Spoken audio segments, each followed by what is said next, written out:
Selamat malam semuanya. Assalamualaikum warahmatullahi wabarakatuh. Kita sudah jam 7.35. Mungkin kita langsung saja mulai perkuliahan ini. Mohon yang belum absen untuk bisa menuliskan nama dan NPM di kolom chat. Tapi mungkin sebelum saya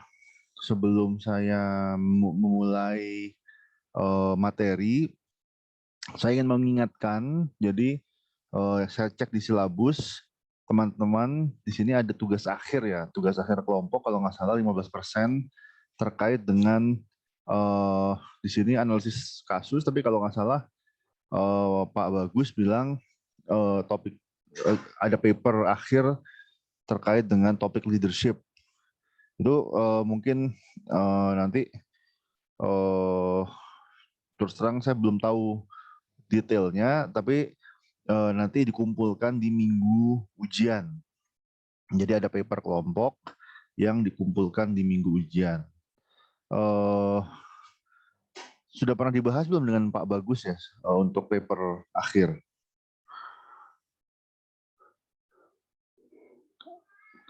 Mungkin kalau belum, kalau apa namanya?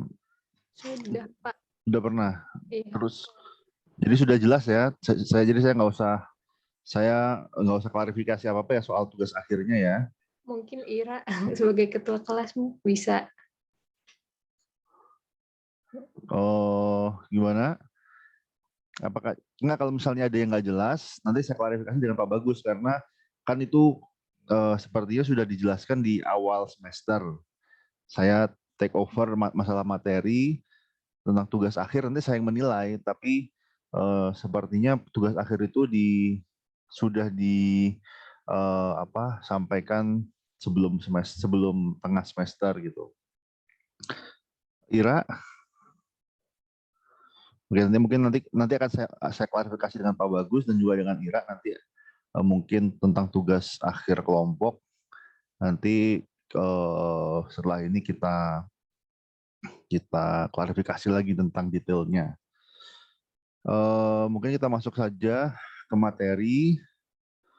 Jadi hari ini pertemuan terakhir ya, dan topik terakhir dari buku Hughes, Jeanette and Curvey.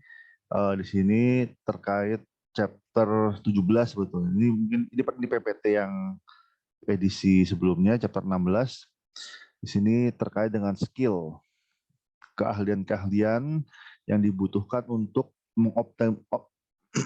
optimizing leadership, untuk memaksimalkan kemampuan kepemimpinan menghadapi perubahan situasi. Jadi ini ada unsur change management, dan saya pernah bilang kalau salah bahwa peran utama dari seorang leader justru ketika menghadapi perubahan sebagai change agent. Di sini dia bertanggung jawab menjadi nahkoda yang menentukan arah dan mengendalikan proses perubahan. Nah, di sini di chapter terakhir ini membahas skill atau keahlian-keahlian yang dibutuhkan untuk memaksimalkan peran kepemimpinan sebagai agen perubahan tersebut. Di sini ada Di sini ada beberapa skill yang dibahas secara spesifik. Ada creating a compelling vision, ada managing conflict, ada negotiation, diagnosing, jadi mendiagnosis permasalahan kinerja pada individu, kelompok, dan organisasi. Kemudian team building, jadi membangun tim manajemen puncak. Jadi bukan sekedar team building, tapi team building at the top, pada level puncak. Dan yang terakhir, yang menarik, menurut saya sangat menarik adalah tentang punishment. Jadi skill terkait memberikan atau mengaplikasikan punishment. Dan ini semua menurut Hughes et al. Adalah skill yang dibutuhkan seorang leader dalam perannya menjadi agen perubahan.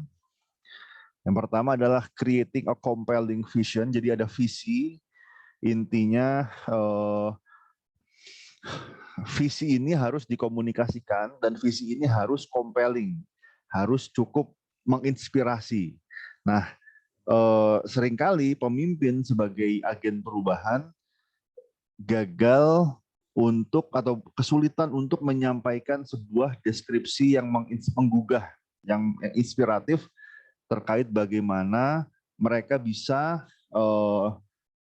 add value gitu, bagaimana mereka bisa menciptakan nilai lebih bagi organisasi dan bagaimana membuat anggota organisasinya menjadi excited, menjadi bersemangat untuk menjadi bagian dari perubahan. Nah, jadi yang pertama ini sangat penting. Kenapa? Karena ya salah satu sebab sebuah perubahan itu gagal, sebuah transformasi gagal, transformasi di bidang apapun, apakah transformasi birokrasi, apakah transformasi digital, apakah transformasi transformasi apapun itu, langkah pertama, jadi starting point adalah menciptakan visi yang menggugah, yang menginspirasi anggota organisasi untuk mencapai visi tersebut. Ketika pemimpin tidak mampu menyampaikan atau menyampaikan visi yang tidak menggugah, maka motivasi untuk berubah menjadi lemah. Nah, jadi visi di sini yang ideal adalah sebuah pernyataan yang singkat, yang jelas, yang concise, jadi nggak bertele-tele, kemudian personal. Jadi pernyataannya nggak usah panjang-panjang. Jadi visi itu semakin panjang, semakin susah diingat, semakin semakin susah untuk benar-benar terinternalisasi. Jadi visi yang diharapkan ini yang singkat, yang jelas dan personal, maksudnya dia relevan gitu. Personal di sini maksudnya relevan. Jadi bukan sesuatu yang muluk-muluk, sesuatu yang mungkin abstrak atau tidak konkret. Di sini visi tersebut harus menjawab 5 hal. Yang pertama, arahnya, kemana arah organisasi ini atau tim ini atau perusahaan ini atau institusi tertentu. Jadi kemana arahnya dan bagaimana cara mencapai tujuan tersebut. Ini apa tujuannya dan bagaimana caranya, ini pertanyaan yang paling penting. Kalau misalnya tujuannya tidak menarik atau caranya tidak meyakinkan, maka orang juga tidak tergugah untuk berubah, tergugah untuk mengikuti transformasi atau mendukung proses transformasi di perusahaan tersebut. Kemudian bagaimana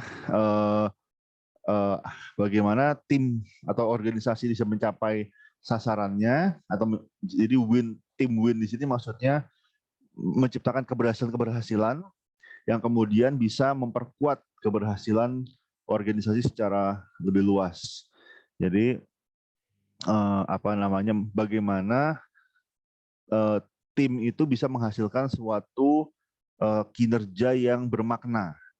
Artinya bukan pekerjaan yang hanya formalitas, hanya busy work, hanya jadi hal-hal yang mungkin dikerjakan tapi sebetulnya dikerjakan tanpa semangat, tanpa makna, karena ini hanya formalitas, ini hanya buang-buang waktu, ini hanya administratif misalnya, tidak melihat dampak dari sebuah aktivitas secara strategik.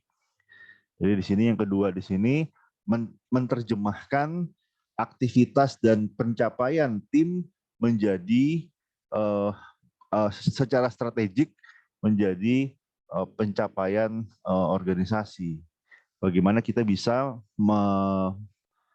menjelaskan bahwa kepada anggota tim kita bahwa keberhasilan kita penting dan mendukung keberhasilan organisasi.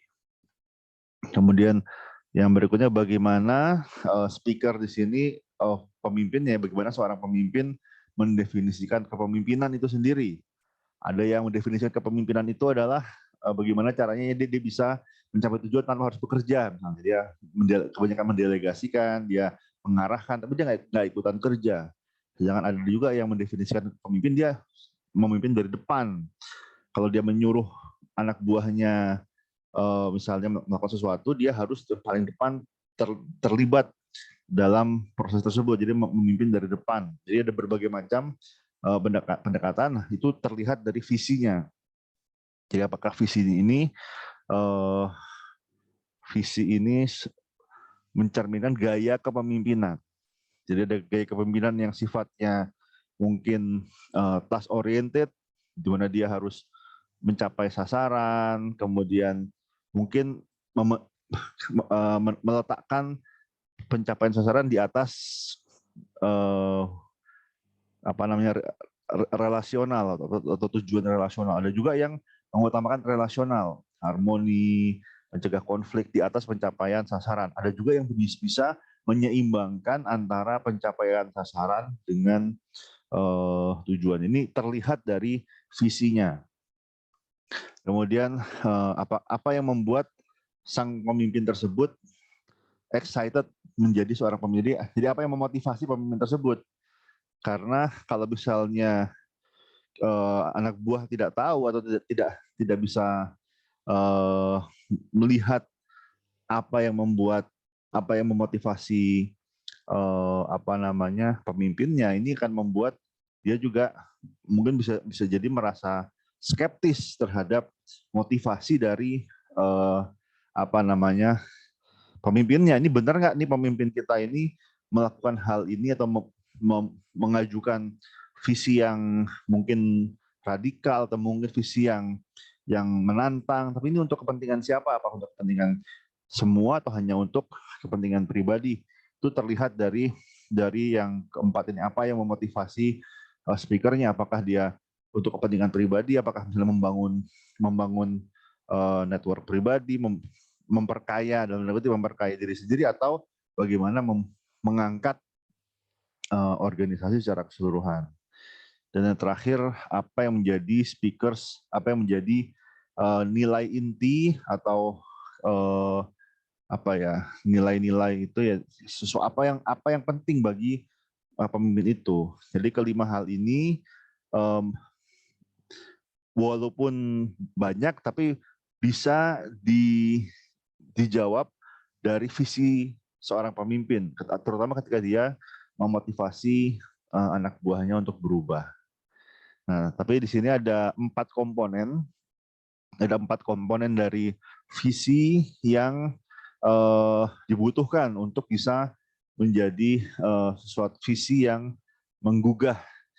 Yang pertama adalah idenya. Jadi harus ada ide terkait dengan seperti apa sih situasi dari tim. Jadi ada situational awareness, kesadaran tentang posisi tim atau organisasi saat ini. Kemudian ide mengenai tujuannya, dan ide mengenai bagaimana cara mencapai tujuan tersebut. Ini 3 komponen dari ide. Jadi sekarang ada di mana, ingin menuju kemana, bagaimana caranya, itu ide. Kemudian ekspektasi di sini tentang prinsip-prinsip caranya. Jadi ada operating principles, prinsip-prinsip operasi, misalnya SOP dan seterusnya, dan juga performance standard. Jadi ekspektasi ini sebetulnya semacam norma atau semacam norma tertulis maupun tidak tertulis. Jadi tidak semua operating principle itu harus tertulis, tidak harus berupa SOP. Beberapa prinsip-prinsip yang powerful justru yang tidak tertulis. Misalnya tentang bagaimana cara menyampaikan pendapat atau bagaimana cara menyuarakan keberatan. Pada beberapa organisasi ada yang menerima seorang jika anak buah langsung menyuarakan ke atasan, Pak, saya nggak setuju dengan rencana Bapak misalnya. Ada juga perusahaan yang yang nggak bisa seperti itu. Jadi, dan ini tidak tertulis mungkin, tetapi dipahami bahwa di perusahaan ini cara untuk menyuarakan pendapat adalah dengan cara misalnya secara pribadi, kemudian dengan mungkin ada dalam tanda kutip semacam seremoni yang diperlukan harus dilalui sebelum kita menyuarakan pendapat yang mungkin kontroversial atau mungkin bertentangan dengan pendapat atasan. Itu termasuk operating principle. Kemudian performance standard di sini adalah tadi KPI, sebenarnya key performance indicator, dan ini diturunkan dari apa namanya visi tadi. Dari visi tersebut diturunkan menjadi pencapaian apa yang harus dipenuhi begitu. Jadi ini semacam kontrak kinerja antara leaders dengan stakeholder dan antara leader dengan follower. Jadi pemimpin memiliki performance standar. Sebagai pemimpin dia diharuskan untuk memenuhi standar tertentu, memenuhi kinerja tertentu. Dan dia bertanggung jawab kepada stakeholder. Stakeholder ini mungkin bisa pemegang saham, mungkin bisa pemerintah, mungkin bisa masyarakat, intinya kepada pihak eksternal yang menjadi pemangku kepentingan. Nah, sebaliknya, kemudian pemimpin dalam sebagai bagian dari pencapaian target kinerja pemimpin, dia juga menurunkan target kinerja untuk anak buahnya. Jadi ada performance standar, karena tadi tanpa bawahan, tanpa kinerja bawahan, seorang pemimpin tidak akan bisa mencapai kinerja, nggak bisa mencapai kinerja sendirian. Perlu ada sinergi antara atasan dan bawahan. Jadi di sini target kinerja dari atasan diterjemahkan menjadi target kinerja dari bawahan. Nah, bawahan bagaimana? Apakah harus menerima saja? Bawahan boleh memberikan feedback, walaupun mungkin proses pemberian feedback ini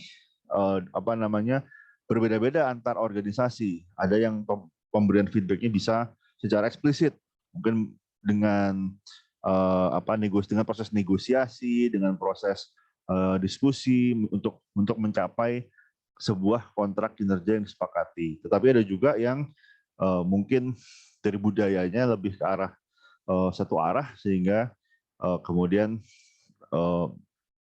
feedbacknya adalah dengan tidak tercapainya standar di evaluasi, ternyata tidak realistis, sehingga ternyata itu menjadi feedback secara tidak langsung. Nah, kemudian antara ide dan ekspektasi ini kemudian dua-duanya ini saling interaksi. Jadi ide dari visi tadi mempengaruhi ekspektasi, dan ekspektasi pun juga mempengaruhi ide. Yang berikutnya adalah emotional energy.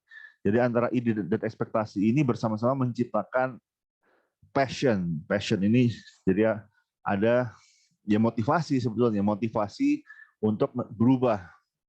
Dan untuk berubah yang pastinya membutuhkan motivasi besar, karena ada inersia, ada kecenderungan manusia itu untuk stay, untuk tidak berubah. Jadi perubahan itu konstan, tetapi manusia cenderung enggan berubah.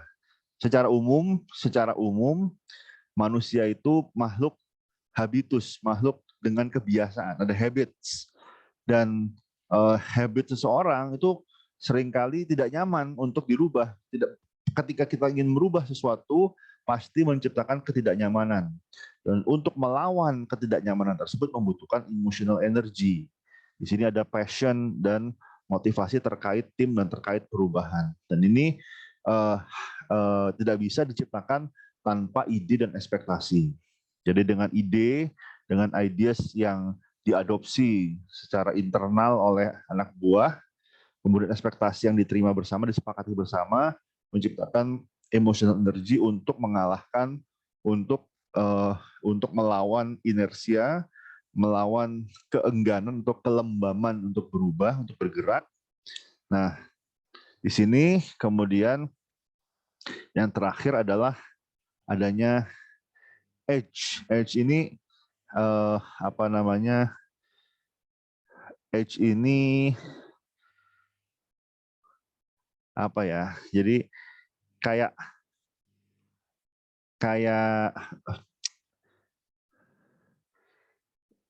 kemauan yang keras untuk melawan atau untuk mengalahkan tantangan. Jadi emotional energy yang motivasi ini kemudian membangun sebuah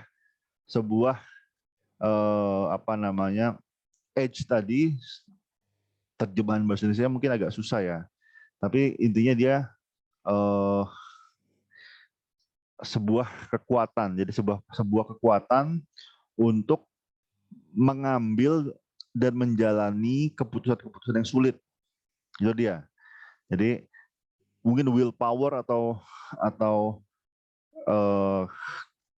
kekuatan untuk mengambil keputusan yang sulit dan menjalaninya. Itu edge. Dan ini tadi tough calls. Jadi kadang-kadang untuk berubah kita harus mengambil keputusan yang sulit, kita mengambil pilihan-pilihan yang mungkin pahit untuk mendapatkan hasil yang manis di depan. Jadi kita berkorban, kemauan untuk berkorban. Ini bagian dari edge. Nah, di sini kadang-kadang membutuhkan stories, analogies, dan metaphors. Jadi bagaimana membangun edge tadi, membangun kemauan untuk berubah tadi, kemauan untuk berkorban, untuk mencapai perubahan.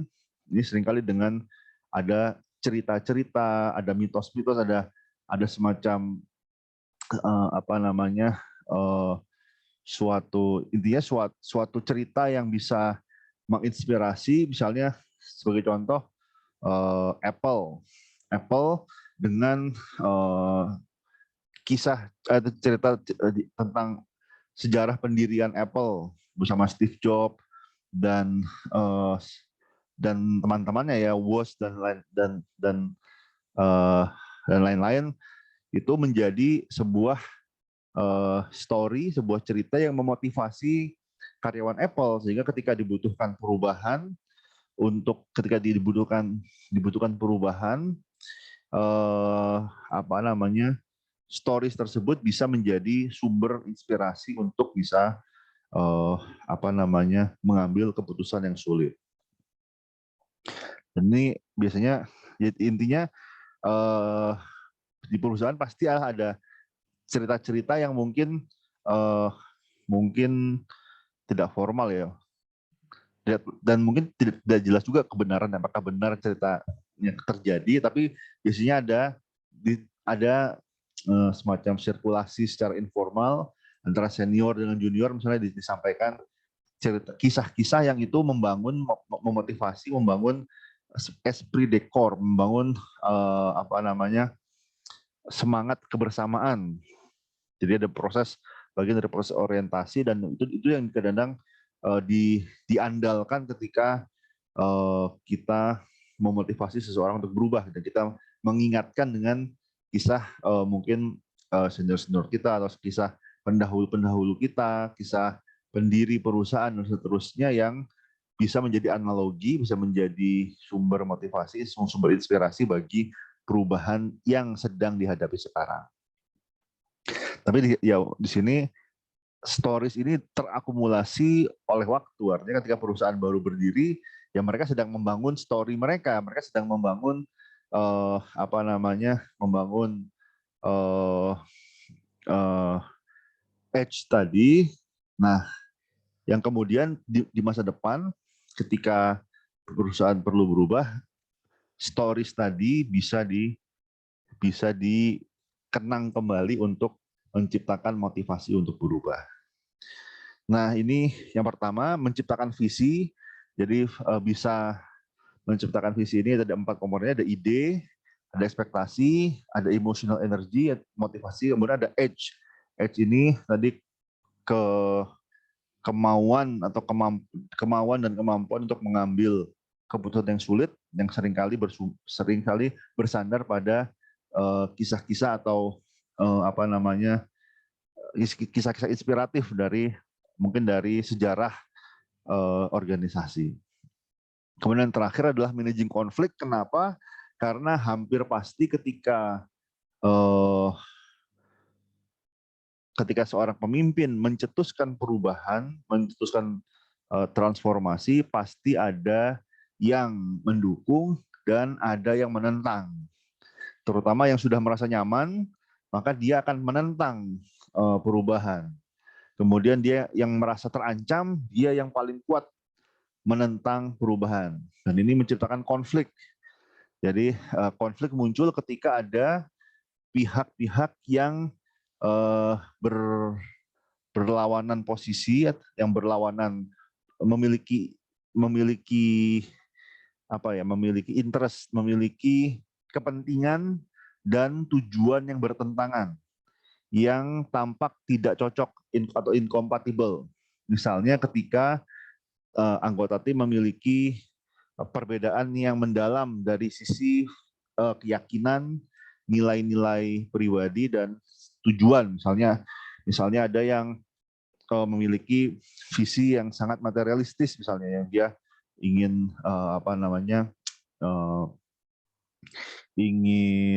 jadi dia mengukur keberhasilan dari sisi material, gaji, kemudian titel dan sebagainya. Sedangkan ada tim yang lebih santai, mungkin dia mementingkan harmoni, mementingkan kenyamanan, work-life balance dan seterusnya. Seringkali itu akan menciptakan konflik karena yang satu mengutamakan ketenangan atau well-being, yang satu mengutamakan material, aspek yang mungkin mengorbankan well-being untuk mencapai level material tersebut. Kemudian memiliki ketergantungan yang sangat tinggi antar tugas atau lateral. Jadi maksudnya ketika pekerjaan seseorang itu tergantung dengan hasil kinerja orang lain. Artinya misalnya kalau rekan kerja kita nggak benar kerjanya, itu akan menyulitkan kerja kita atau membuat kinerja kita juga jadi jelek. Itu high level of task interdependency or lateral interdependency. Jadi baik dia secara sekuensial, misalnya kerjaan dia menjadi output seseorang menjadi input bagi kita. Jadi ketika seseorang kerjanya jelek, input kita juga akan menjadi jelek. Itu task interdependency atau lateral interdependency, itu dia selevel, tetapi biasanya pekerjaan dia bersama-sama dengan pekerjaan kita kan dievaluasi bersama-sama. Jadi ketika seseorang tidak keep up, maka saya katakan dia menjadi free rider. Jadi dia tidak perform, sehingga kita untuk bisa mencapai standar kinerja kadang-kadang kita harus bekerja ekstra untuk menutup kekurangan dari teman kita. Nah, itu lateral interdependency. Dua-duanya ini menciptakan konflik. Ketika kita melihat misalnya rekan kerja yang memberi input bagi kita, misalnya dia bagian pembelian, bagian supply misalnya, atau bagian manufaktur barang setengah jadi, misalnya, sedangkan kita bagian finishingnya. Nah, di situ kinerja dia akan mempengaruhi kinerja kita. Kalau dia terlambat menyelesaikannya, kita juga akan terlambat mengerjakannya. Bahkan kita bisa jadi kita lembur gara-gara orang lain telat atau lambat dalam menyelesaikan pekerjaan. Dan itu menciptakan konflik. Kemudian berkompetisi untuk sumber daya yang terbatas, misalnya anggaran. Ini yang paling berat. Ini nggak cuma di perusahaan, nggak cuma di bisnis, mungkin di institusi juga demikian. Ketika ada anggaran yang terbatas, kemudian alokasi anggaran tersebut ditentukan berdasarkan katakanlah kinerja atau berdasarkan influence, ya, power and influence. Nah, ini akan menciptakan konflik. Kenapa? Karena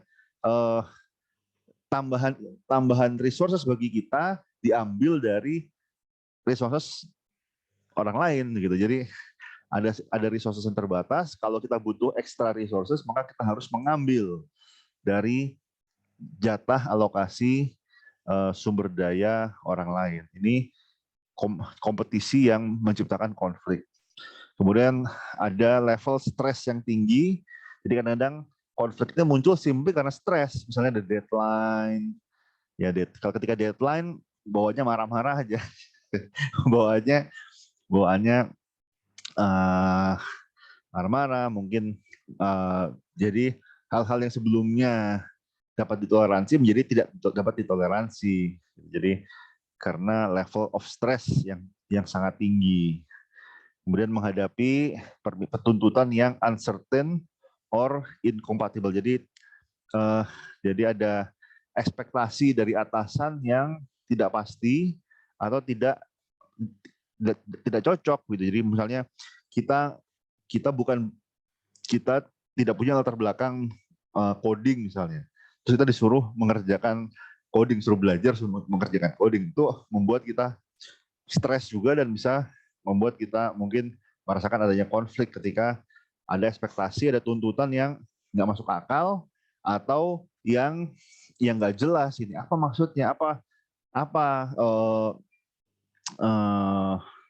yang harus kita lakukan. Jadi ketika ada target kinerja tapi tidak ada instruksi yang jelas, kemudian kita juga tidak berpengalaman, kita belum punya know-how-nya, maka kita akan merasakan ketidakpastian, merasakan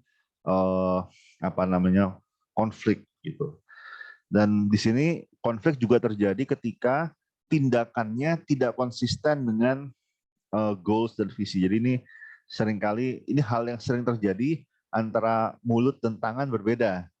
Mulut bilang A, tangan bilang B. Ini ada konflik. Jadi ada antara apa yang dikatakan dan apa yang dilakukan tidak sejalan. Ini akan menciptakan kebingungan, kemudian menciptakan konflik akibat inkonsistensi tadi.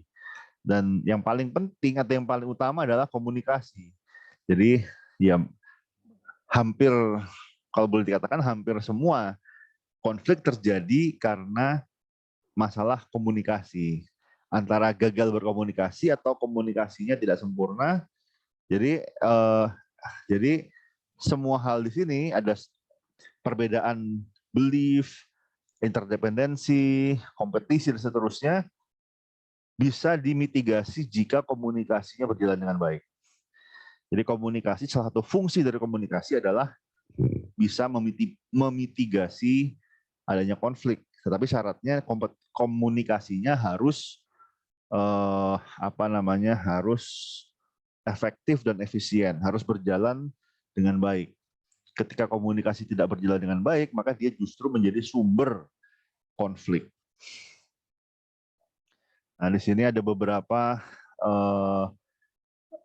hal yang mempengaruhi resolusi dari konflik. Jadi bagaimana konflik terselesaikan. Proses penyelesaian konflik dipengaruhi oleh beberapa faktor. Yang pertama sifatnya. Jadi sifat di sini ini ukurannya, size-nya. Jadi kalau konfliknya hanya antar individu orang per orang lebih mudah dibandingkan konfliknya antar dua suku atau antar dua unit organisasi misalnya. Kalau konfliknya semakin besar levelnya, semakin tinggi levelnya, maka semakin susah untuk diselesaikan. Maka sebisa mungkin ketika ada konflik yang disfungsional, dipecahkan pada level terendah. Artinya kalau bisa diselesaikan sebelum tereskalasi, sebaiknya diselesaikan sebelum tereskalasi, yaitu pada level personal atau individu, sebelum meluas ke level kelompok atau level unit dan seterusnya. Kemudian, the extent to which the problem is defined egocentrically. Jadi seberapa personal level konfliknya. Jadi ketika konflik itu tidak personal, it's nothing personal. Ini hanya masalah bisnis, hanya masalah masalah kerja misalnya ya, belum sampai masalah personal, itu lebih mudah diselesaikan. Tapi kalau misalnya konfliknya sudah masuk ke konflik personal, sudah menjelek-jelekan individu, sudah mencela kekurangan personal, sudah ada masalah ego di situ, maka sudah lebih susah dipecahkan. Karena tadi ketika masih levelnya profesional, ketika konfliknya masih profesional, itu lebih mudah dipecahkan karena nothing personal, tidak ada masalah pribadi. Tapi kalau udah masuk ke ranah konflik pribadi itu bisa menjadi turun temurun, bahkan bisa jadi konflik yang diwariskan kalau itu sudah menjadi masalah harga diri, masalah ego. Kemudian yang terakhir bagian dari nature of the conflict adalah adanya hidden agenda, adanya kepentingan yang disembunyikan. Artinya ketika kepentingan itu transparan, terbuka, saya mau A, kamu mau B, jelas, maka lebih mudah dipecahkan. Tapi kalau misalnya saya mau A, tapi saya sembunyikan, saya nggak mau bilang bahwa saya maunya A. Saya ngomongnya B, tapi sebenarnya saya maunya A. Jadi ada yang seperti itu, ada beberapa konflik yang ada kepentingan tertentu yang tidak ditampakkan, disimpan. Saya ingin A, tapi saya mengatakan saya inginnya B. Nah, kemudian ketika berusaha menyelesaikan konflik, lebih susah karena akar persoalannya, karena kepentingan atau agenda yang sebetulnya itu disembunyikan. Ketika ada seorang mediator yang berusaha meresolusi konflik, dia tidak bisa, kalau dia tidak bisa mengidentifikasi hidden agendanya, dia tidak bisa benar-benar memecahkan konflik. Yang berikutnya, melihat konflik sebagai zero sum game. Maksudnya zero sum game ini untuk kita menang, orang lain harus kalah. Jadi tidak mungkin win-win. Ketika paradigmanya adalah win-lose, bahwa untuk bisa menang orang lain harus kalah, maka sangat susah untuk bisa tercapai resolusi konflik. Bahkan yang terjadi adalah lose-lose bisa jadi. Saya nggak masalah, saya rugi, saya nggak masalah ada korban atau kehilangan sesuatu selama musuh saya kehilangan lebih besar. Itu yang seperti itu levelnya sudah parah, konfliknya sudah sangat parah, sudah sulit untuk diresolusi. Tetapi ketika dia masih di awal-awal, ketika masih profesional, masih ada paradigma win-win, bahwa kita menerima bahwa ada situasi di mana kita bisa sama-sama menang. Nah, di situ lebih mudah untuk diresolusi. Kemudian masalah persepsi di sini, persepsi ini terkait dengan self-fulfilling prophecy juga.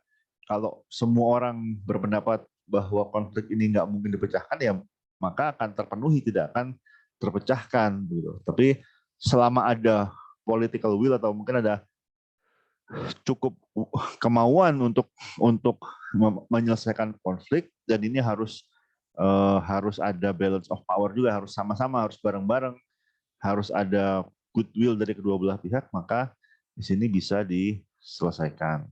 Tapi intinya mengelola konflik itu tidak mudah, apalagi kalau sudah sampai levelnya personal dan sampai skala besar. Itu bisa menghancurkan, bahkan bisa sampai menghancurkan sebuah organisasi gara-gara konflik internal. Jadi harapan kita adalah kita menjaga konflik pada level yang fungsional saja. Dan kita cegah agar jangan sampai konflik dalam perusahaan menjadi konflik yang disfungsional. Ini ada strategi resolusi konflik ini menurut Thomas. Saya nggak tahu Thomas siapa, tapi di dalam buku Hughes et al. Ada 5 pendekatan untuk manajemen konflik berdasarkan dimensi kerjasama dan assertiveness. Jadi ada 5 tipe pendekatan. Yang pertama adalah kompetisi, bahwa kita menyelesaikan konflik dengan kompetisi. Artinya in the end, pada akhirnya akan ada yang menang dan akan ada yang kalah. Tapi konfliknya selesai. Jadi baru bisa selesai ketika ada yang menang, ada yang kalah. Di sini adanya keinginan untuk mencapai tujuan dengan mengorbankan orang lain. Jadi ada dominasi, dan ini terutama ketika ada imbalance of power, ada ketidakseimbangan power. Ketika salah satu pihak berada di atas angin, memiliki kekuatan atau kekuasaan lebih, maka dia bisa mengalahkan secara kompetitif lawannya. Di sini dia sasarannya dia ingin menang dengan mengorbankan orang lain. Kemudian ini levelnya uncooperatif dan asertif. Jadi dia tidak bekerja sama, tidak ada kerjasama dalam kompetisi, walaupun sebetulnya ada disebut competition. Nanti ada lagi competition, dia kerjasama dalam kompetisi. Tapi di sini kompetisi murni tanpa kerjasama. Kemudian ada akomodasi. Di sini ini lawan dari kompetisi, benar-benar kita mengalah. Jadi kita mengalah, tapi seringkali kadang-kadang kita mengalah untuk menang. Jadi mengalah bukan berarti pasti kalah, tapi kita berkorban,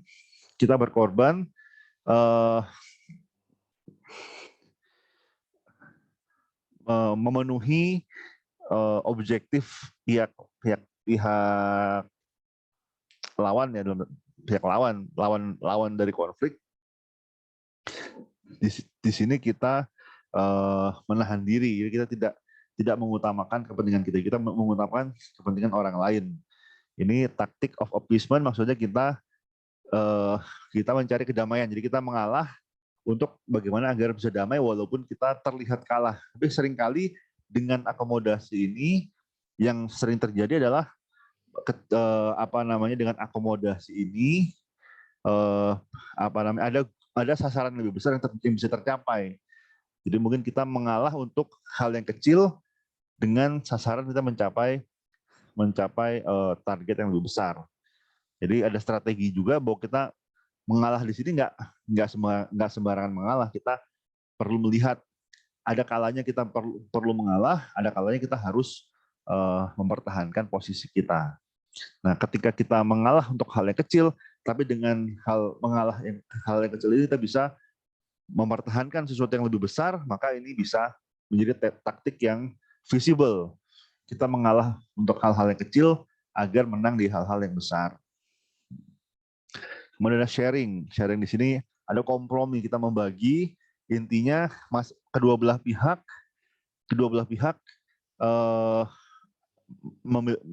berkompromi. Jadi kedua belah pihak mendapatkan lebih kurang dari dari yang dia harapkan. Jadi misalnya masing-masing mengharapkan 100, tapi total hanya 150, maka sharing di sini dua-duanya dapat 75. Dua-duanya dapat kurang dari yang dia harapkan, tetapi dua-duanya mendapatkan sesuatu. Tidak ada yang nggak dapat apa-apa. Ini sharing. Ini terjadi kalau ada balance of power. Kalau seimbang, kita tahu kalau kita ngotot kompetisi kita bakal bisa kalah. Atau jangan-jangan itu bisa jadi kita kalah dua-duanya. Kita bukan win-lose, kita malah bisa lose-lose. Udah, kalau gitu kita sharing aja deh, kita bagi dua. Kita mengalah sebagian dari target kita. Misalnya kita mentargetkan dapat 100, kita mengalah, kita kurangi jadi 75 sehingga kedua belah pihak bisa mendapatkan sama rata. Itu sharing. Kemudian ada collaboration. Di sini ada upaya untuk memenuhi kedua belah pihak. Jadi di sini bukan sekedar sharing, bukan sekedar ada 150 dibagi dua, tapi ini benar berkolaborasi. Bagaimana kita menumbuhkan 150 ini bisa menjadi 300 bahkan atau 400. Sehingga dengan dibagi dua kita dengan itu kita bisa mendapatkan lebih dari 100, jadi kalau misalnya win lose kompetisi kita maksimal dapat 100. Kalau sharing kita bisa masing-masing dapat 75. Kalau kolaborasi di sini kita bersama-sama bisa mendapatkan lebih dari 100 atau bahkan 200. Kita bisa bersinergi. Ini yang ideal. Kondisi ideal kita tidak berkompetisi tapi berkolaborasi. Bagaimana dengan pihak lawan atau pihak lain ya, kita melihat sebagai partner yang bisa kita ajak kerjasama. Dan ini terjadi beberapa di lingkungan bisnis, beberapa saingan kemudian berkolaborasi. Walaupun kemudian bisa jadi berkolaborasi jangka pendek. Ketika sudah selesai, maka dia bisa kembali ke situasi semula, kemudian bahkan bisa kembali ke kompetisi lagi. Jadi kolaborasi ini seringkali tidak permanen. Jadi karena butuh maintenance. Kolaborasi ini butuh maintenance yang lebih besar dibandingkan yang lain. Jadi ketika maintenance-nya kurang, ketika dirasa lebih besar biayanya daripada manfaat dari kolaborasi, maka kolaborasinya akan selesai. Jadi beberapa misalnya airline, setahu saya beberapa airline berkolaborasi, ada quote sharing dan seterusnya. Tapi ya tadi ketika kolaborasinya dirasa tidak memberikan manfaat, maka dia akan kembali ke pesaing. Kita akan kembali menjadi pesaing dan seterusnya. Mungkin yang lain juga, kalau nggak salah Google dengan Samsung, dia berkolaborasi, jadi handphone Android. Tetapi di sini dengan asumsi bahwa Google tidak mengeluarkan produk handphonenya sendiri. Di awal-awal kalau salah Google sempat mengeluarkan produk handphone, dan itu membuat kolaborasi dengan Samsung menjadi terganggu karena tidak lagi menjadi partner tetapi bisa jadi pesaing. Jadi kemudian handphone Google juga tidak dikembangkan sehingga mereka tidak menjadi pesaing, kembali mempertahankan kolaborasi antara Samsung sebagai produsen smartphone dan Google yang menyediakan operating systemnya. Kemudian di sini avoidance. Nah, di sini avoidance ini berusaha menghindar artinya tidak ada upaya untuk memecahkan konflik, tetapi tidak ada upaya untuk mengejar. Jadi konfliknya dibiarkan atau dianggap atau ditunda-tunda. Ini bisa jadi meledak di kemudian hari. Jadi avoidance ini hanya menunda konflik, dan konflik itu kadang-kadang berakumulasi, kadang-kadang permasalahan yang bisa dipecahkan hari ini ketika ditunda-tunda menjadi permasalahan yang tidak bisa dipecahkan mungkin 10 tahun atau 20 tahun dari sekarang. Jadi avoidance ini tidak memecahkan masalah, tapi dia hanya menunda pemecahannya, mungkin untuk mengumpulkan sumber daya untuk menyelesaikan konflik. Tapi kalau terlalu lama ditunda-tunda, maka seringkali konflik tadi menjadi terlalu besar untuk dapat dipecahkan, untuk dapat diselesaikan. Ini conflict resolution strategies. Ini ada 5, ada yang asertif dan unkooperatif itu kompetitif.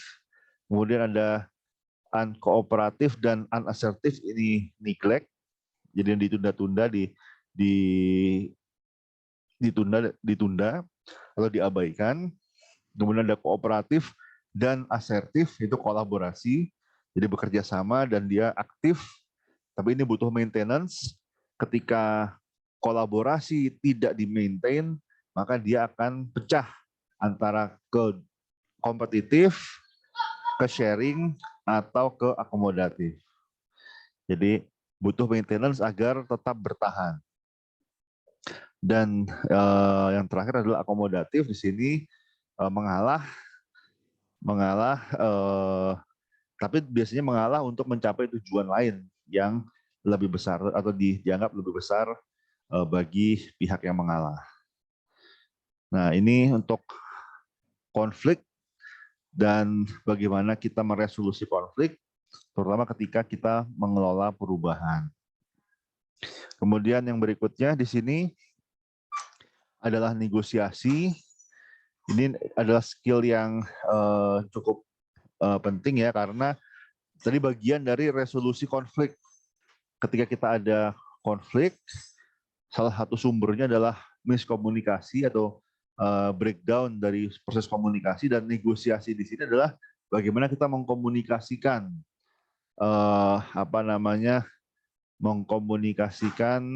eh, kepentingan kita, dan juga kita meyakinkan pihak lain untuk bisa mencapai titik tengah. Jadi ini bagian dari proses resolusi konflik. Ini ada beberapa tips. Yang pertama harus persiapan. Jadi jangan kita negosiasi tanpa persiapan, tanpa riset terlebih dahulu. Kita perlu mengkaji resources kita, kemudian posisi lawan negosiasi kita, kemudian bagaimana kita mencapai apa optimum level. Jadi jadi kita mencari titik titik jadi karena masing-masing pasti punya rentang tertentu. Jadi apa yang ingin dicapai dan apa yang batas negosiasi minimum kita. Jadi misalnya kita ingin mencapai 100, tetapi kita punya batas minimum negosiasi hingga 75 misalnya. Jadi kita menerima rentangnya 75 hingga 100. Dan kita ingin tahu juga dari pihak lawan negosiasi kita berapa rentangnya, berapa mereka fleksibilitasnya ada di mana. Mereka inginnya berapa, kemudian mereka bisa menerima hingga level berapa, sehingga di sini bisa memudahkan kita untuk bernegosiasi ketika kita memberikan sebuah tawar menawar. Kita tahu kita mencari tahu apa yang yang diinginkan oleh lawan negosiasi kita, sehingga kita bisa menyesuaikan proses negosiasi. Kemudian separate the people from the problem. Jadi kita memecahkan masalah tanpa, jadi kita berusaha agar tidak getting personal. Kita menegosiasi tanpa walaupun kita pasti akan melibatkan hubungan, pasti ada ketika kita bernegosiasi kita akan menjalin hubungan, atau bahkan kita mengorbankan hubungan misalnya, tetapi kita berusaha untuk fokus pada permasalahannya. Jadi tidak getting personal, kita berusaha untuk rasional begitu. Kemudian fokus on interest, not position. Jadi kita memahami interest atau kepentingan dari masing-masing pihak. Apa kepentingan kita, apa kepentingan lawan negosiasi kita, kemudian posisinya bisa berubah. Posisi bisa berubah tergantung dari negosiasi, tetapi kepentingan biasanya tidak berubah. Jadi posisi diturunkan dari kepentingan. Kita punya kepentingan A, dari kepentingan tersebut muncul posisi B. Tapi posisi B ini bisa berubah tergantung dari negosiasi kita. Nah, kalau misalnya kepentingan kita dan kepentingan lawan negosiasi kita sejalan, maka akan ketemu, tinggal bagaimana posisinya disamakan gitu. Tapi selama kepentingannya sudah ketemu. Tapi kalau kepentingannya nggak ketemu, interestnya nggak ketemu, maka tidak mungkin posisinya akan ketemu. Karena kita punya kepentingan yang berlawanan. Kalau seperti ini, solusinya adalah ya tadi kompetisi. Ada yang menang, ada yang kalah. Karena kepentingannya yang bertentangan. Tapi selama kepentingannya ada touch point-nya, ada titik temu antara kepentingan kita dan kepentingan lawan negosiasi kita, maka posisi bisa berubah. Tapi kepentingan susah untuk berubah. Ini untuk negosiasi, tidak dibahas secara detail sebetulnya. Tapi setahu saya ini dibahas lebih dalam juga di perilaku organisasi tentang taktik dan taktik negosiasi. Tapi intinya seorang pemimpin ketika menjadi change agent, ketika mengelola perubahan, dia mau nggak mau pasti harus bernegosiasi dengan pihak-pihak yang mungkin berkonflik, terutama berkonflik menolak perubahan yang ditawarkan. Nah, kalau kita nggak mau negosiasi atau kalau kita nggak bisa negosiasi, maka kita seringkali antara perubahan kita tidak berhasil atau perubahan kita berubah tapi tidak sesuai dengan apa yang kita inginkan. Bisa jadi karena kemampuan negosiasi yang kurang, perubahan kita jadi dibajak, dalam tanda kutip dibajak, jadi berubah tidak sesuai dengan apa yang kita inginkan, tapi berubah sesuai dengan keinginan pihak-pihak yang menentang visi dari pemimpin kita. Dan yang berikutnya adalah mendiagnosis performance problem. Jadi ini sebenarnya outcome ya. Jadi ketika kita berubah, pasti akan ada resistensi, pasti akan ada uncertainty, dan di situ akan muncul performers dan non performers. Jadi ketika ada proses perubahan, ketika ada sistem baru, ketika ada visi baru, maka tadi ada winners dan ada loser gitu ya. Ada yang kemudian diuntungkan oleh perubahan, ada yang kemudian dirugikan oleh perubahan. Dan orang yang dirugikan biasanya terlihat dari kinerjanya gitu. Mungkin dia voicing disagreement, tetapi in the end yang nggak voicing juga akan terlihat dari performance problem. Di sini ada skill yang dibutuhkan oleh seorang leader, dan ini ada framework yang bisa dipakai untuk memahami performance. Di sini ada bahwa performance ini fungsi dari 4 hal, dan ini semua saling bersinergi, yaitu ekspektasi, kemampuan, kesempatan, dan motivasi. Jadi di sini ada 4 komponen. Ini pengembangan dari model awal-awal. Jadi di awal-awal performance itu fungsi dari kompetensi dan motivasi saja, hanya capability dan motivasi. Tapi kemudian dikembangkan dengan adanya ekspektasi atau sasaran dan opportunity, kesempatan. Jadi ada kompetensi, ada motivasi, tapi kalau nggak dikasih kesempatan, kalau nggak diberi target yang menantang, maka tidak akan perform.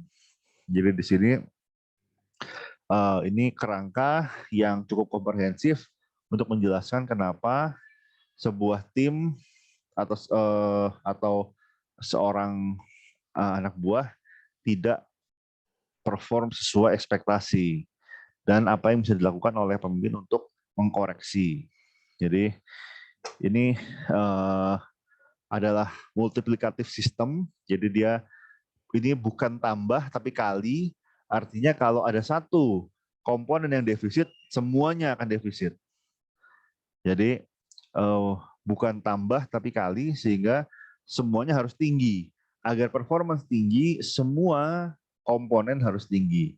Kalau salah satu saja komponen ada yang rendah, maka performance-nya akan menengah, nggak akan tinggi, akan berdampak pada performance. Nah, di sini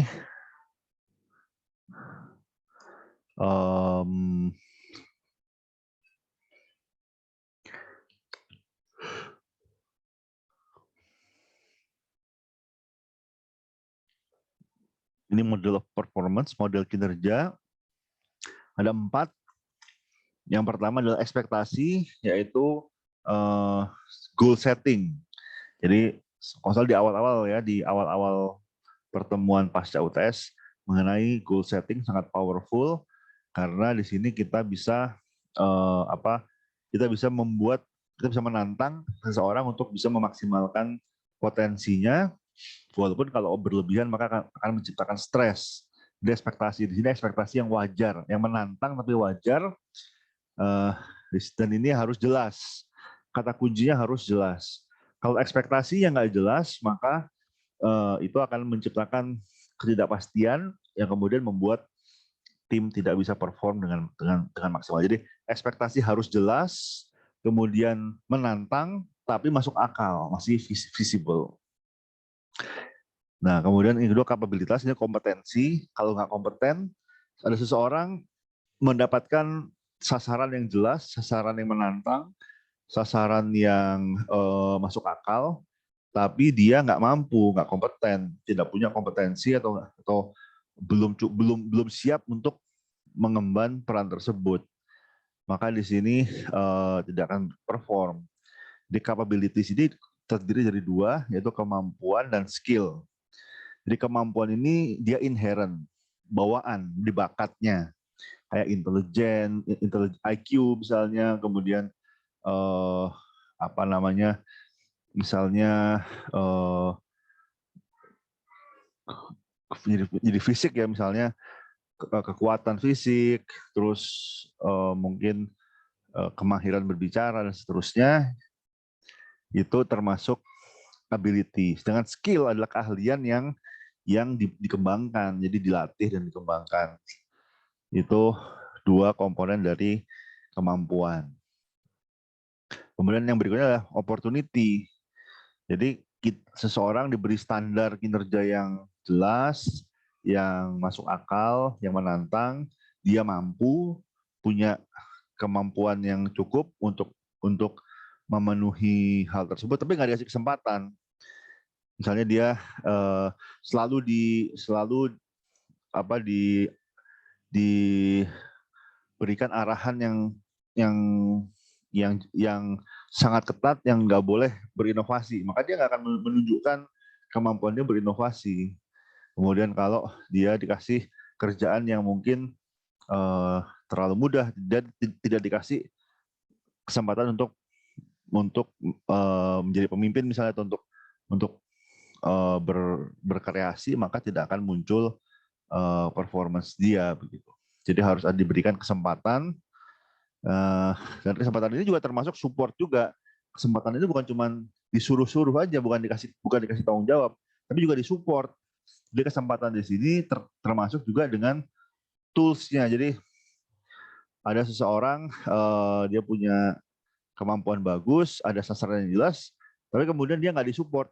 Misalnya dia disuruh mencapai target penjualan sekian puluh juta dalam sebulan, tapi nggak dipinjamin mobil, nggak dipinjamin motor, cuma disuruh naik sepeda misalnya, ya dia mungkin dia nggak akan mencapai, itu tidak diberi opportunity, artinya tidak diberi support dan kesempatan yang layak untuk mencapai kinerjanya. Jadi opportunity di sini bukan hanya jabatan, bukan hanya wewenang, bukan hanya delegasi wewenang, tetapi juga diberikan sarana dan prasarana yang mencukupi untuk mencapai performance. Jadi tadi misalnya diberi target yang tinggi, tapi komputernya dikasih komputer yang masih jadul, yang lambat. Ini pengalaman saya pribadi, kalau komputer lambat, entah bagaimana, seakan-akan pikiran kita juga melambat gitu. Kita biasa ngetik cepat, biasa melakukan kalkulasi dengan cepat. Kalau komputernya lemot, otak kita juga ikutan lemot gitu. Kita suruh bikin paper, tapi komputer lemot. Sedangkan paper sedangkan kalau dengan komputer yang canggih, komputer yang layarnya ada 2, kemudian prosesornya cepat, itu kita jadi lebih mampu mengoptimalkan kemampuan kita gitu. Jadi saya baru ternyata komputer itu berpengaruh terhadap kinerja gitu. Dalam penelitian dan seterusnya. Oke. Kemudian motivasi yang terakhir ini sangat penting, yaitu kemauan untuk mencapai target kinerja atau memberikan effort yang dibutuhkan untuk mencapai sasaran. Jadi kalau nggak termotivasi, walaupun yang lainnya bagus, ya juga nggak akan perform. Jadi ini motivasi ini ada internal, ada intrinsik dan ekstrinsik. Intrinsik itu yang dari dalam, yang misalnya saya cinta dengan pekerjaan ini, saya peduli dengan hasilnya, saya menikmati pekerjaan ini, ya mungkin dia dengan gaji pas-pasan, ya mungkin dia tetap bekerja baik begitu. Tapi ada juga ya tadi sebenarnya harus seimbang antara intrinsik dan ekstrinsik. Di antaranya tadi masalah pemenuhan gaji, kemudian motivasi, bisa juga recognition, bahwa diakui, oh nih kamu berjasa bagi perusahaan ini, itu aja, atau kamu adalah pegawai teladan bulan ini. Itu seringkali itu saja sudah menjadi motivasi, menambah motivasi karyawan. Walaupun tetap harus ada standar gaji yang layak. Jadi nggak bisa kita kasih recognition tapi nggak dikasih gaji yang layak. Oke, ini performance. Jadi ketika ada karyawan yang kinerjanya nggak sesuai, maka kita lihat apakah ada permasalahan dari satu atau lebih dari 4 komponen ini. Ketika ada permasalahan pada salah satu atau lebih dari komponen ini, maka wajar kalau kinerjanya jelek. Misalnya sasarannya nggak jelas, atau sasarannya nggak masuk akal misalnya, atau kerja kurang mampu. Kalau kurang mampu solusinya gampang, tinggal kasih pelatihan, kasih skill. Tapi seringkali, nah ini mungkin kritik ya bagi SDM ya, seringkali SDM merasa solusi dari poor performance adalah kasih training. Seakan-akan semua penyakit kinerja itu obatnya adalah training. Padahal enggak juga. Gitu. Seringkali kompetensi sudah cukup, sudah overqualified bisa jadi, tapi mungkin dia tidak termotivasi atau estimasinya tidak clear, tidak masuk akal, atau tidak diberi opportunity. Jadi seringkali ini seakan-akan jadi shortcut ya, karena yang paling mudah dan paling mudah, paling terukur lah, mungkin paling terukur. Jadi dengan training itu seakan-akan HR-nya kerja gitu, kita kasih training Pak, tapi seringkali training itu tidak menjadi solusi, bahkan bisa menjadi masalah. Kita kasih training tambah pinter, kemudian dibajak oleh perusahaan pesaing, kemudian menggunakan skill yang kita training untuk untuk pesaing kita. Terus opportunities di sini, sarana prasarana dan kewenangan untuk mencapai kinerja. Jadi kadang-kadang seseorang nggak perform karena nggak pernah dikasih kesempatan untuk perform. Mungkin nggak disupport dengan sarana yang memadai, atau tidak dikasih kewenangan untuk berinovasi atau untuk menunjukkan kemampuannya. Dan terakhir motivasi di sini, ini juga cukup penting. Kita memotivasi seseorang bisa secara finansial dan bisa juga dengan non finansial, tapi harus balance. Jadi ini ada reward, karena nanti setelah ini ada punishment. Reward itu untuk memotivasi seseorang.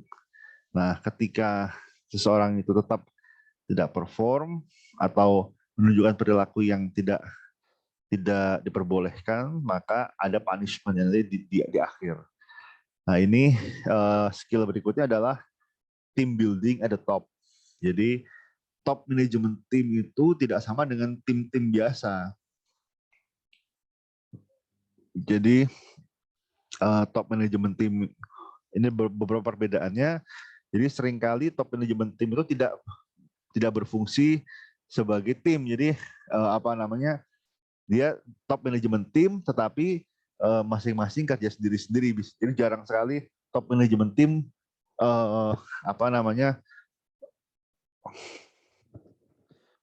ngumpul semua gitu.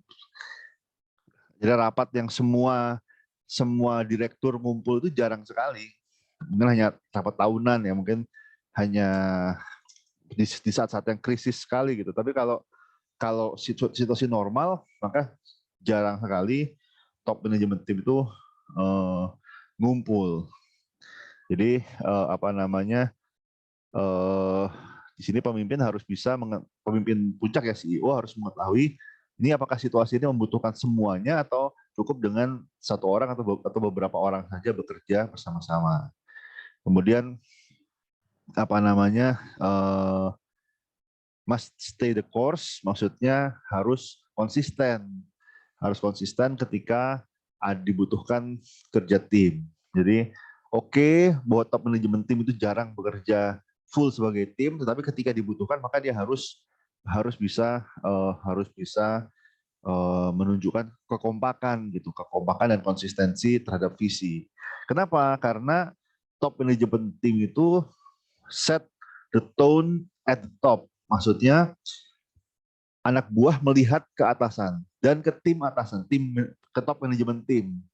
Jadi CEO, kemudian CFO, COO, CIO, CMO, jadi intinya chief yang di atas. Nah, direktur di atas itu menjadi contoh. Ya mungkin orang-orang di marketing melihat ke direktur pemasaran, orang-orang di SDM melihat ke direktur SDM, orang-orang di finance melihat ke direktur finance dan seterusnya. Tapi bersama-sama mereka dilihat juga kalau misalnya top manajemen timnya nggak kompak, maka akan menciptakan ketidakkompakan pada level yang udah di bawahnya. Bisa jadi ketika Chief Marketing Officer dan Chief Financial Officer nggak kompak, maka unit keuangan dan unit pemasaran ikutan nggak kompak. It happens gitu. Jadi top manajemen tim di atas set the tone, menetapkan, menjadi contoh atau dilihat oleh bawahan. Jadi ketika atasannya kompak, maka itu bisa menjadi hal yang mencegah terjadinya konflik di bawah. Karena atasan kita kompak, nggak enak dong kalau kita konflik gitu.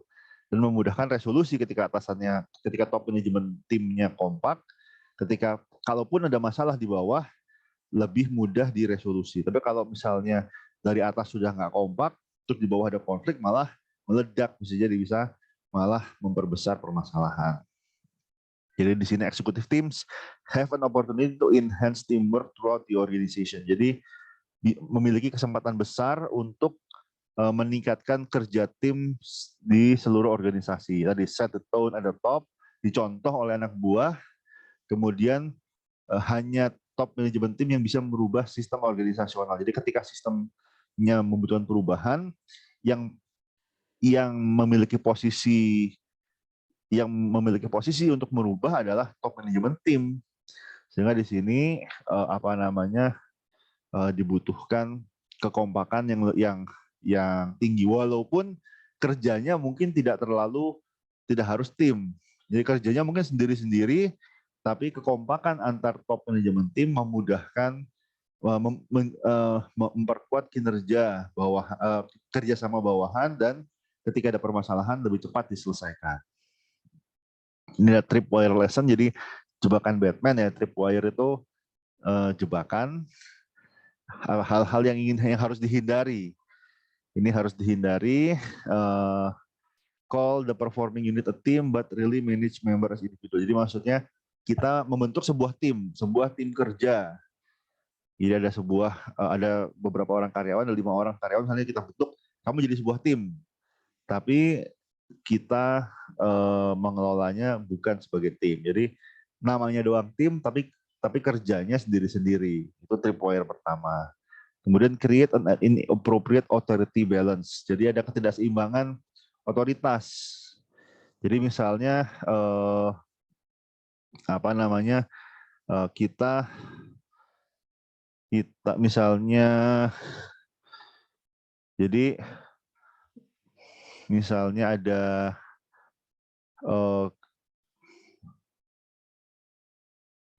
misalnya kita jadi yang beberapa kasus, misalnya kita membentuk sebuah tim tapi tidak jelas siapa yang menjadi otoritasnya, siapa jadi tim leadernya nggak jelas, kemudian dia bertanggung jawab kepada siapa nggak jelas, sehingga ada ketidakseimbangan di situ.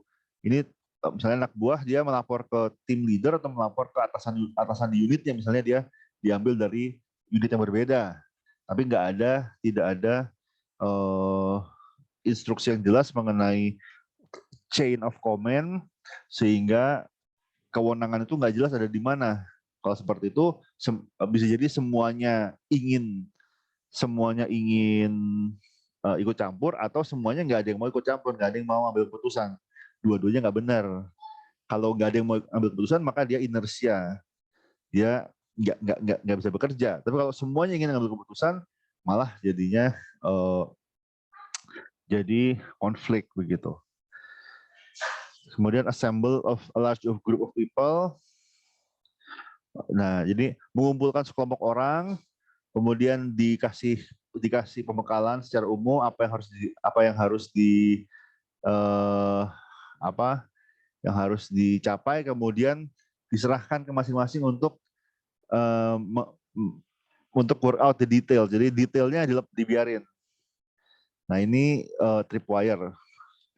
Jadi potensi masalah ketika kita mendelegasikan sesuatu kepada orang tapi nggak jelas detailnya, nggak jelas chain of command-nya, nggak jelas rentang waktunya, nggak jelas standar kinerja dan seterusnya, itu membuat masalah di kemudian hari. Kemudian, nah ini yang paling ngeselin, menetapkan objektif yang menantang. Mencapai misalnya penjualan sekian juta dolar, kemudian market share sekian persen dan seterusnya, tapi nggak disupport. Target yang menantang sebenarnya masuk akal, bisa dicapai, tapi nggak disupport, disuruh cari support sendiri. Nah, itu paling ngeselin. Kemudian mengasumsikan semua tim punya kompetensi yang dibutuhkan. Jadi tidak di-assess dulu, nggak dilihat dulu apakah ada apakah ada yang kurang, apakah ada yang mungkin butuh untuk di training terlebih dahulu sebelum mereka bisa kerja sebagai tim. Kalau memang ada yang butuh training, ya mungkin sebaiknya sebelum kerja tim mulai di training dulu, diberikan pembekalan dulu, disiapin dulu. Kalau udah siap, maka dia bisa perform optimal sebagai tim. Yang terakhir, ini dari materi ini adalah punishment. Jadi punishment adalah sebuah konsekuensi yang tidak diharapkan. Jadi pemberian sebuah konsekuensi yang tidak diharapkan, atau penahanan atau penarikan sebuah konsekuensi yang diharapkan. Jadi di sini jadi ada dua tipe punishment. Kita bisa memberikan sesuatu yang tidak diinginkan. Misalnya misalnya kita berikan hari ini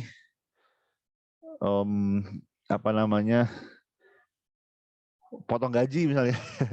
Misalnya semua karyawan di unit ini gajinya dipotong 100.000 misalnya. Kenapa? Karena ada perbuatan yang melanggar aturan misalnya. Akhirnya semua kompak, semua diberi potongan gaji. Itu sebuah konsekuensi yang tidak diharapkan. Atau penarikan sesuatu konsekuensi yang diharapkan. Jadi misalnya kita tahu setiap bulan ada bonus, atau setiap akhir tahun ada bonus, tapi karena nggak perform atau karena ada hal-hal yang melanggar aturan sebagainya, tahun ini bonusnya nggak diberikan. Itu withdrawal of desirable consequence. Jadi bisa, atau kalau misalnya yang secara fisik misalnya, oke, bisa kita kasih hukuman push up, kamu push up 100 kali misalnya. Itu punishment berupa pemberian sebuah konsekuensi yang tidak diharapkan. Sedangkan withdrawal of desirable consequence misalnya misalnya atau misalnya makanan hari ini nggak dapat makan siang misalnya, itu withdrawal of desirable consequence. Tapi intinya punishment itu tujuannya untuk mengurangi kemungkinan terjadi perilaku yang tidak diharapkan. Jadi misalnya kita tidak berharap karyawan kita bolos. Kalau ketahuan bolos, maka bisa dikasih hukuman, misalnya suruh push up, atau dikasih kerja ekstra, atau dipotong gaji, atau dikurangi tunjangan, atau dan seterusnya. Jadi itu punishment. Nah, di sini ini ada semacam mitos ya terkait dengan punishment. Jadi ini Harvey dan Ivan Sevik mereview ada 3 mitos terkait dengan punishment. Kalau karena ini mitos artinya dia nggak benar sebenarnya ya. Jadi punishment result in undesirable emotional side effect on the part of the recipient. Jadi ada efek emosional yang tidak diharapkan sebagai dampak dari punishment. Nah ini saya katakan penjelasannya ya, ini tergantung. Jadi punishment itu seringkali bukan dari besarannya, tapi dari cara pemberian. Jadi tergantung dari pemberian punishment tersebut. Kalau sebuah punishment itu dirasa fair, saya disuruh push up 100 kali, tapi fair karena memang saya melakukan sebuah pelanggaran, maka saya tidak merasakan emotional side effect. Saya merasa ini fair, memang salah saya, sehingga ketika saya dihukum push up, ketika saya dihukum potong gaji misalnya, ya ini konsekuensi dari kesalahan saya. Tapi kalau misalnya saya tidak merasa bersalah atau saya merasa diperlakukan tidak adil, kemudian saya merasa dihukum berlebihan, misalnya saya merasa ini kesalahan saya sebetulnya layaknya dihukum dengan push up 50 kali, tapi saya diberi hukuman push up 100 kali. Itu bisa menciptakan emotional side effect ketika fairness-nya dipermasalahkan.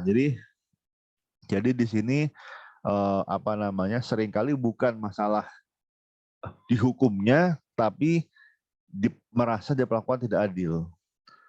Ketika seseorang merasa diperlakukan adil, maka dia tidak akan marah meskipun dihukum. Tetapi itu akan berdampak positif terhadap perilaku dia, artinya efektif.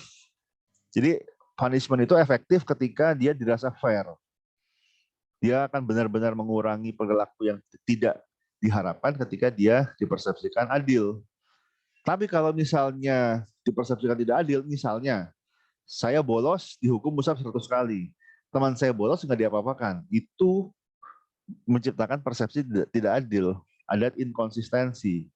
Atau tadi saya bolos dihukum push up 100 kali, teman saya misalnya bolos juga, hukum push up juga tapi mungkin hanya 30 kali. Itu yang membuat merasa tidak adil, sehingga muncul side effect. Jadi bisa marah, bisa tersinggung, bisa kemudian resign dan seterusnya. Yang berikutnya, punishment is unethical and then inhumane. Ini tergantung fairness-nya. Ketika sudah ada aturan yang jelas, nah tinggal sekarang ini permasalahannya apakah physical punishment itu ethical atau enggak. Nah ini poin yang sangat menarik dan diperdebatkan, terutama pada anak. Pada anak kita hukum fisik atau enggak. Yang pasti enggak boleh, yang pasti jangan sampai menciderai. Jadi misalnya sampai biru-biru itu jelas nggak boleh. Tapi yang diperdebatkan adalah bagaimana kalau seringkali saya juga tidak pernah memukul anak saya terus terang begitu ya. Tapi bahwa ancaman itu ada, ancaman dipukul itu ada, menurut saya itu sesuatu yang edukatif gitu. Jadi ada hal-hal yang anak saya tahu kalau dia lakukan itu dia bisa dipukul begitu. Maka itu membuat jadi seringkali bukan tidak harus dipukul, sebelum dipukul pun dengan adanya ancaman tersebut bisa membuat perilakunya bisa berkurang. Jadi bukan berarti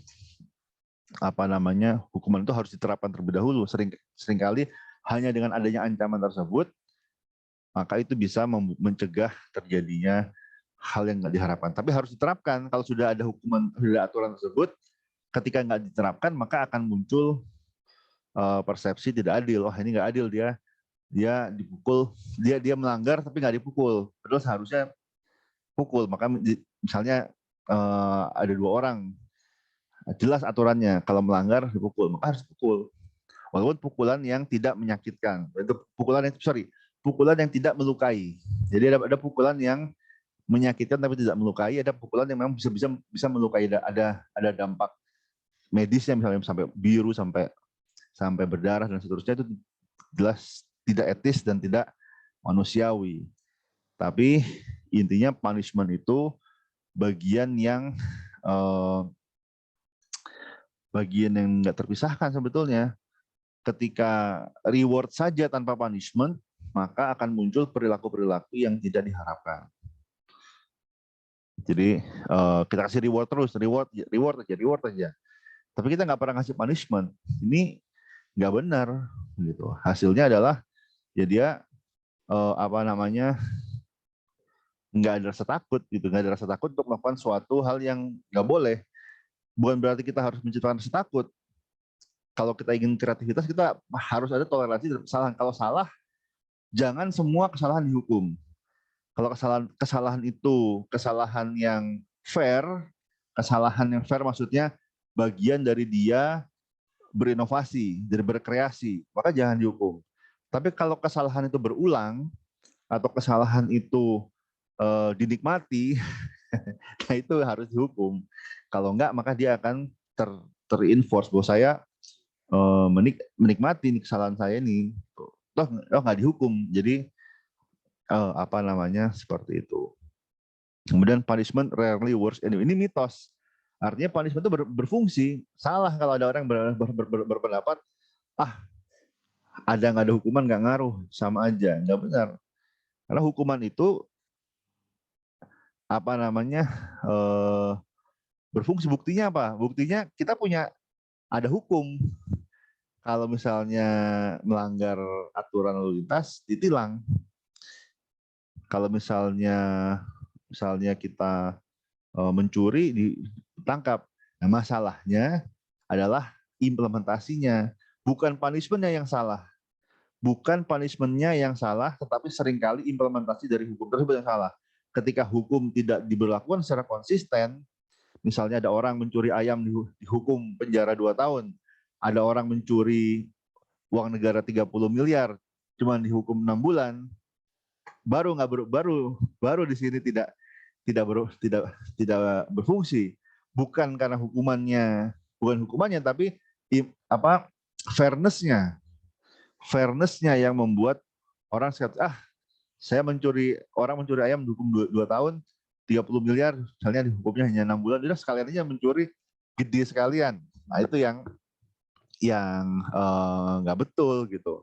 Jadi pesan yang disampaikan tidak betul karena implementasinya yang salah. Tapi punishment itu sendiri jika diterapkan dengan fair, dengan adil, ada peraturan, kemudian kita terapkan dengan benar, maka itu etis, manusiawi, dan berfungsi. Bisa mencegah perilaku yang tidak diharapkan. Buktinya apa? Ya buktinya kita lihat di negara-negara yang menerapkan hukum dengan benar, misalnya Singapura termasuk negara yang implementasi penegakan hukumnya ketat dan berhasil. Di situ perilakunya jauh lebih baik dibandingkan negara yang implementasi penegakan hukumnya nggak jelas, gitu, nggak konsisten. Jadi hukuman berfungsi. Anda makan permen karet, buang sama sembarangan di Singapura, langsung kena denda ratusan ribu, bahkan sampai juta rupiah begitu. Jadi dan konsisten, sehingga sehingga orang sadar begitu. Terus misalnya juga di Australia, di beberapa jalan itu ada kamera kecepatan yang secara otomatis kalau kita melanggar kecepatan maksimal, kita tinggal tunggu waktu dapat surat cinta aja dari dari kota ya, dari city council ya, kita melanggar aturan kecepatan, ini dendanya dibayar ke bank ini tanpa ada ya sebenarnya bisa di appeal, tapi apa namanya, kalau sudah ada fotonya, sudah ada bukti-buktinya jelas, susah untuk kita apa namanya, mengapil kalau sudah ada buktinya. Dan tadi karena diterapkan dengan konsisten, maka nggak ada yang keberatan ya. Semua orang juga begitu. Bukan berarti kalau dia warga negara kemudian bisa melanggar aturan kecepatan, kalau dia bukan warga negara kemudian dikasih hukuman tinggi. Nggak seperti itu. Aplikasinya sama rata sehingga berfungsi. Jadi di sini apa namanya, yang membuat punishment itu tidak etis, tidak manusiawi dan tidak berhasil adalah ketika diterapkan dengan tidak konsisten dan tidak fair. Ini agar punishment bisa efektif, di sini pemimpin harus menyadari bias terhadap internal attribution mereka. Jadi jangan menyalah-nyalahkan orang. Jadi menghukum seseorang itu bukan, jadi kita menghukum seseorang karena ketika memang dia bersalah, bukan karena kita menyalah-nyalahkan. Jadi ketika ada misalnya ada kegagalan, apa yang menyebabkan kegagalan tersebut, itu tidak, kita harus menyadari bias kita, bisa jadi bukan salah karyawan tersebut. Kalau kita kembalikan ke model performance, ketika performance nggak tercapai, apa sebabnya?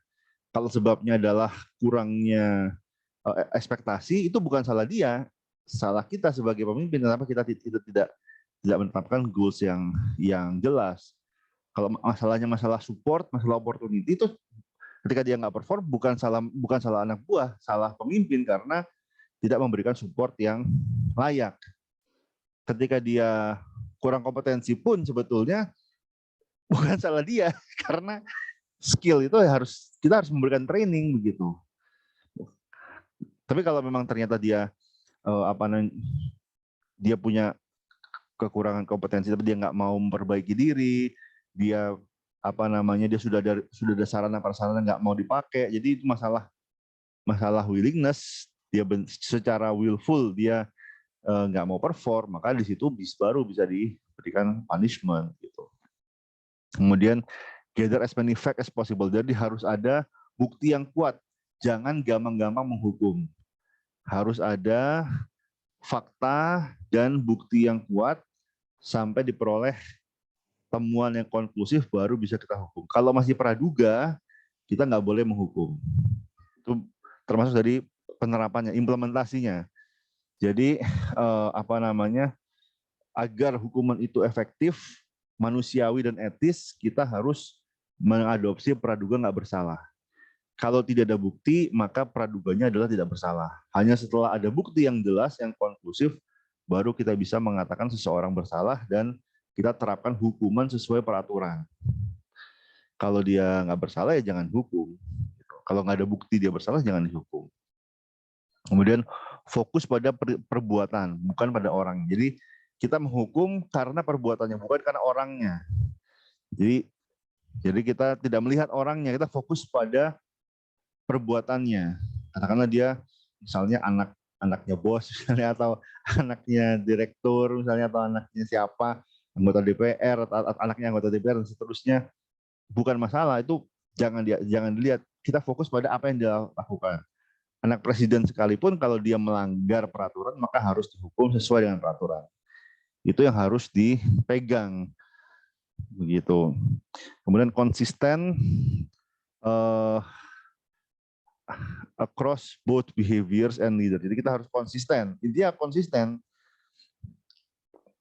menerapkan punishment secara konsisten. Ketika kita tidak konsisten, maka akan dipersepsikan sebagai tidak adil. Kemudian kita clarify the rationale. Jadi kita harus, ketika kita menghukum seseorang, kita harus menjelaskan logikanya. Kenapa dia dihukum? Dia harus tahu kenapa dia dihukum. Jangan sampai kita menghukum seseorang tanpa seseorang tersebut tahu kenapa dia dihukum. Apa salah dia? Saya nggak tahu salah saya, kenapa saya dihukum? Itu tidak akan efektif. Punishment baru efektif ketika orang yang dihukum sadar bahwa dia dihukum karena apa, dan dia menerima bahwa hukuman tersebut adil, dan dia mengetahui konsekuensi masa depan kalau dia mengulangi perbuatannya, baru hukumannya efektif. Kemudian yang terakhir, provide guidance about how to improve. Jadi kita menghukum untuk memperbaiki sebetulnya. Tujuan kita menghukum adalah untuk memperbaiki dia. Jadi selain dihukum, jangan dihukum terus dibiarkan saja. Setelah dihukum kemudian kita ajak diskusi, kita support bagaimana agar dia bisa membaik kinerjanya. Jadi menghukum saja nggak cukup. Setelah kita hukum, kita kasih carrot gitu, carrot and stick. Setelah kita punish, agar dia mau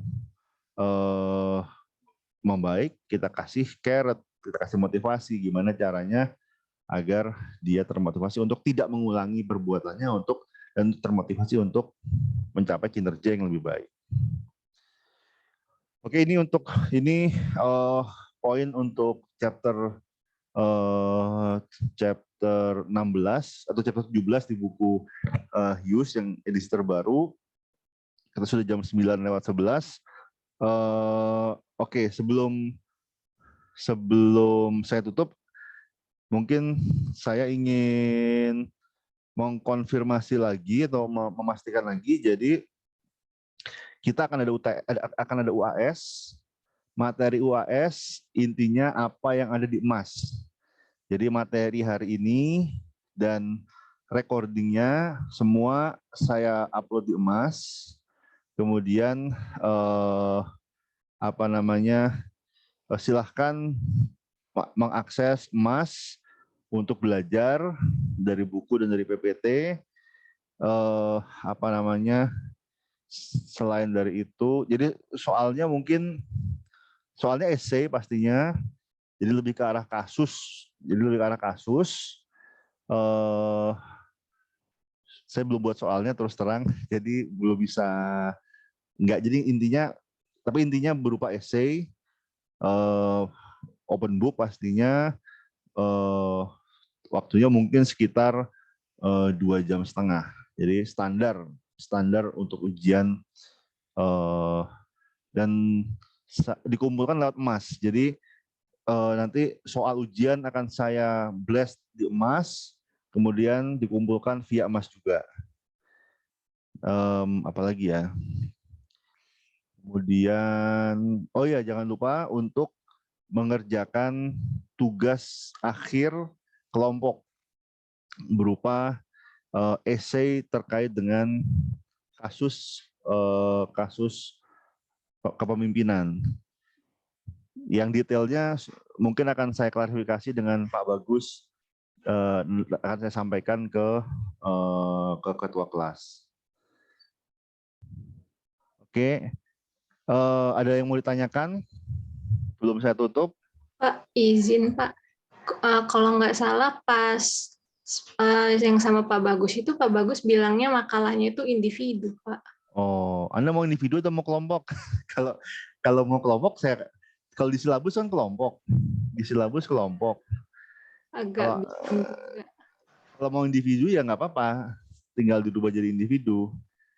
Tapi kalau saya di sini yang ada komponen 15% adalah tugas akhir kelompok, yaitu analisis kasus. Jadi mungkin nanti saya klarifikasi dulu dengan Pak Bagus. Nanti apakah ini individu atau kelompok? Kalau memang individu ya nggak masalah individu. Tapi kalau misalnya ternyata kalau misalnya kelompok ya nanti mungkin bisa kalau memang sudah mengerjakan belum? Kalau saya baru ngedraft sih Pak. Baru ngedraft, oke. Cari kasusnya. Oke. Jadi mungkin malam ini saya klarifikasi dengan Pak Bagus. Mungkin paling lambat besok pagi lah nanti saya berikan kesimpulannya apakah individu ataukah kelompok. Oke, mungkin itu sih. Terima kasih Pak. Oke. Ada lagi yang mau ditanyakan? Oke, kalau nggak ada, terima kasih banyak selama setengah semester ini. Semoga sukses semuanya ya untuk ujiannya dan tugas akhirnya, dan mungkin untuk semuanya lah begitu. Terima kasih banyak. Mohon maaf kalau ada kesalahan dari perbuatan atau perkataan saya selama setengah semester ini. Mungkin saya tutup. Assalamualaikum warahmatullahi wabarakatuh. Waalaikumsalam. Terima kasih Pak. Oke, sama-sama. Oke, saya end meeting ya.